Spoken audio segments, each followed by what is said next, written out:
and welcome to our presentation on migration through the years, a timeline of Malaysia's population migration. We are excited to share our findings on this important topic. Let's dive into our introduction. When we talk about population migration, especially in Malaysia, it's a dynamic and crucial topic. Did you know that Malaysia's immigration rate saw a significant drop to just 0.5% in 2022? This marks the lowest rate in 3 decades. This figure alone highlights a fascinating shift in our population dynamics. This trend isn't happening in a vacuum. It's largely influenced by a confluence of factors, including economic crises, health emergencies like the recent pandemic, and various regional opportunities that collectively drive these migration shifts. Understanding this underlying cause is key to grasping the full picture of Malaysia's population movement. Now, to ensure the robustness and accuracy of our analysis, we have grounded our research in reliable sources. According to the Department of Statistics Malaysia, or DOSM, the migration rate in Malaysia experienced a sharp decline from 1.5% in 2020 down to that 0.5% in 2022. This translates to a considerable reduction in the number of migrants, dropping from 484,100 to 158,800. During that period, this data comes directly from the Migration Survey Report by DOSM for 2022, which is a foundational document for our study. Furthermore, as students observing societal trends, we have personally observed that economic opportunities in urban centres like Selangor and Johor continue to drive internal migration. This is particularly true among young adults, specifically those aged 25 to 34. This demographic group in fact comprises a substantial 33.1% of these migrants as reported by DOSM. This real-world observation further strengthens our interpretation on the statistical data. In this research, we used two types of chart. The first one is the combination chart that combines the bar chart and also the line chart. It is used to show the time series of migration in Malaysia from the year of 1991 and 2022. And the second one, you use the stacked bar chart in the horizontal to illustrate the percentage of migrants by state and migration status by year of 2020 and 2022, and also to illustrate the percentage of intrastate migrants by migration flow in Malaysia by year of 2020 and 2022. Now move on to the background of topic. So first, what is the migration? Migration is the movement of individuals who change their usual place of residence, either within the same country, which we call internal migration, or across international borders, which we call international migration. This definition is retrieved from the International Organization for Migration. So there's a lot of impact of migration. It includes the economic growth, cultural enrichment, and also skill diversity. Moving on to the central idea of this topic. The central idea for this topic is a declining number of migration rate among Malaysians from 1.5% in 2020 to 0.5% in 2022 due to the implementation of Movement Control Order (MCO) to curb the spread of COVID-19 pandemic until the first half of 2021. Now here is the data for chart 1. As we can see, the chart shows the decline trends of migration in Malaysia between 1991 until 2022. According to the combination chart shown, migration in Malaysia was highest in the early 1990s with rates over 5%.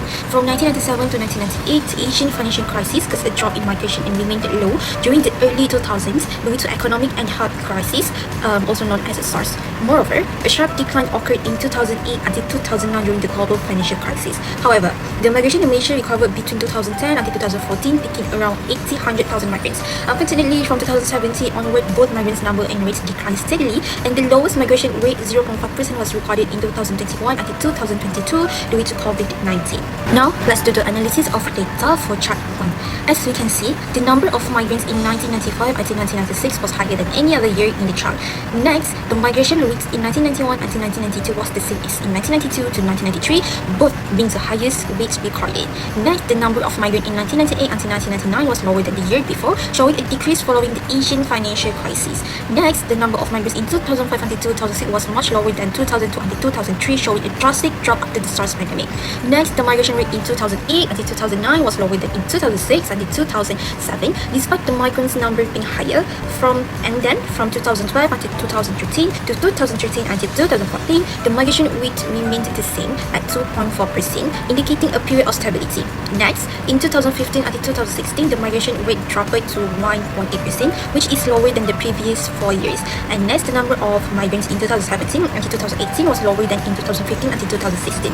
And the migration rate dropped to 1.4% in 2017 until 2018, which was lower than in 2015 until 2016. Lastly, the number of migrants in 2021 until 2022 was lower than every was lower than every previous year on the chart. Lastly, the number of migrants in 2021 and in 2022 was lower than every previous year on the chart. Let's now move on to our data, specifically chart 2, which provides a crucial visual representation to our findings. This chart is a spec bar chart that clearly shows the percentage shares of migrants by state of destination and their migration status, covering the years 2020 and 2022.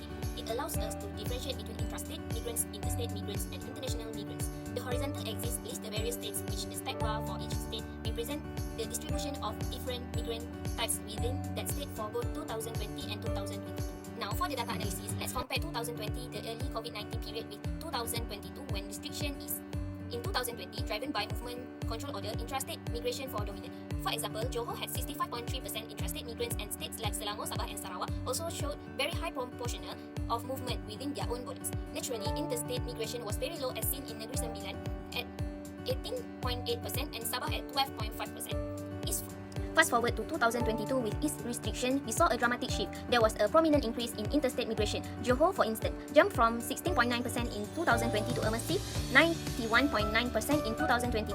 Kedah also saw a significant rise from 44.7% to 72.9%. Conversely, intrastate dominance significantly reduced. Johor's intrastate migrants fell from 65.3% to just 7.5%, and Sabah saw a similar drop from 74.4% to 5.1%. This clearly shows people were moving much more freely between states. Regarding international migration in 2022, most states saw a decrease. However, Sarawak experienced a notable rise from 16.9% to 27.4%, suggesting unique attracting factors there. Pulau Pinang also stood out with an increase in intrastate migration, despite overall trend.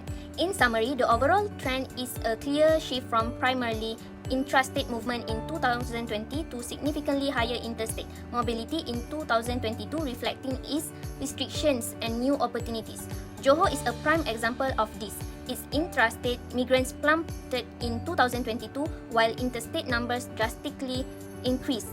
Kedah show a similar pattern. These changes vividly illustrate the dynamic shifts in nation migration pattern post-pandemic. For the final chart, we have chart 3, intrastate migrants by migration flow, Malaysia, 2020 and 2022. The stack bar chart compares intrastate migration pattern in Malaysia between 2020 and 2022 into 4 different categories: urban to urban, rural to rural, and rural to urban. In 2022, migration from urban to urban areas remained the most common, representing 79.3% of the intrastate migration, opposite from rural to rural migration that declined in both years, comprising only 3.6% in 2022. Particularly, Kedah experienced a significant shift. There was no rural to urban migration recorded in 2020, but this category rose to 10.7% in 2022. In contrast, intrastate migration patterns in Selangor, Melaka, and Sarawak remain consistent across both years. The observed changes reflect the shifting trends of internal migration in Malaysia state during MCOP. Let's analyze the data in chart 3. Between 2020 and 2022, Malaysia experienced notable shift in intrastate migration patterns. States like Kedah and Kelantan saw significant increases in rural to urban migration, with Kedah recording 81.3% and Kelantan 43% in this category, while Terengganu experienced a rise in urban to rural migration, increasing from 10.6%